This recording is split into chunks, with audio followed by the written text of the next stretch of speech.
I hear that you have an interest in fantasy football. Is this true? I do, like most Americans. I like my footballs. I like my fantasies, and put them together. What do you have? Fantasy footballs. No, you know what? Here's the thing. Everybody has their leagues they join, or they don't. And sometimes people don't have enough time or the interest. This is a simple league to get into. Jeffrey, I dare say you and I both can do it. Mm-hmm. So Bud Light has created this fantasy football league, as a way to get a couple things accomplished. Some drinking, some football watching, and to deepen your interest in your love of the game. So you've got a code on the back of this bottle. There's 1 billion of these Bud Light bottles out there. 1 billion. Jeff, I don't throw numbers around casually or cavalierly. 1 billion bottles, all with a code on there. You type in the code. It gives you some team selections, gives you some depth charts, not players. It gives you the positions, right? And then what can you get? Jefferson, prizes.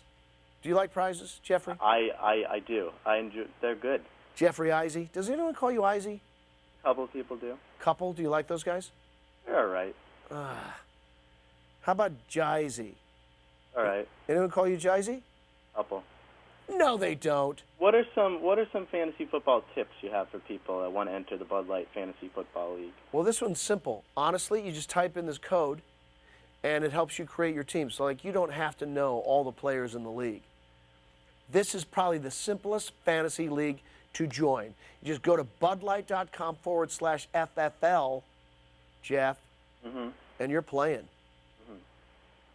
And you were talking about numbers before. A number that might come to mind is 2. Anchorman 2 on the way. Anchor Deuce, sure. How excited are you for that? I'm very excited. My anticipation has been whetted. Yeah, we start shooting in February, and it'll be out sometime in 2013. So, yeah, it's going to be fun. And you play Champ Kind, a sports reporter. I play Champ again. You know what I should start telling people? I just realized I'm playing Champ and his twin brother, just so people start talking about it. This is not true, Jeff. I'm making it up right now. So I play Champ and his twin brother. Let's make up the name right now. I have a name. Do you have a name? Well, I'm trying to think. Is it an evil twin? We don't know yet. We're going to create this right now. I'm going to say his name is Chip. Okay. I found that amusing, Jeff. I think I'm going to play Champ and Chip Kind. The dad clearly preferred one of them, and it wasn't Champ. Okay. Do you like my plot machinations? Or no? I think you should pitch it. I sense you're not interested in my playing myself and my twin brother. It's an interesting plot line. But here's a question for you. You play a sports reporter. You also played Coach Lambeau Fields in the comebacks. Right. Does a sports background play into these different sports roles you have? I would dare say a person would not have to know anything about sports to play either of those roles, because they weren't. It's not like you were writing it, so it's already written. I mean, I certainly have a love of sports, and football is my favorite. But I don't think you have to be that well versed in the art of all things sport to play them as an actor. I mean, it helps. So if you were talking to a young up-and-coming actor who's just been cast in their first role with sports, and they don't really know a lot about sports, would you tell them just go act and you'll be fine? Well, in theory, yeah. The script should be the guide.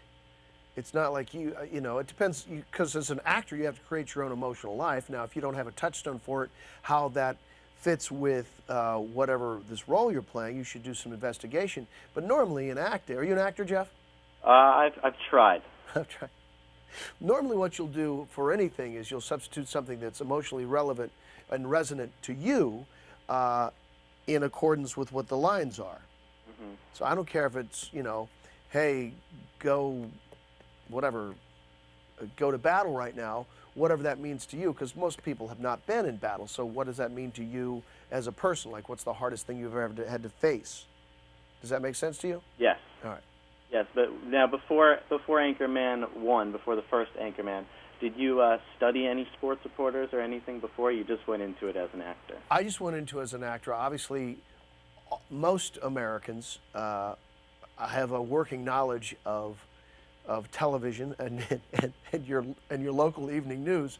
So all my life, I've seen my local sports anchors all over. I've lived, in a bunch of different cities, so those would help inform my choices.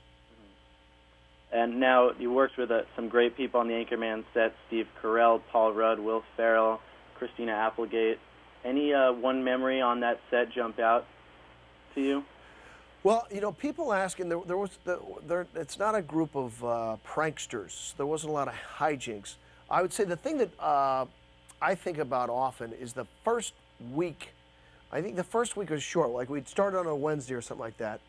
And that weekend, so we'd shot Wednesday, Thursday, Friday, then we had the weekend off, and myself, Paul Rudd, and Steve Carell had all gone home and had the same conversations with our wives, which was, I'm not keeping up. Oh my gosh, those guys are all so funny.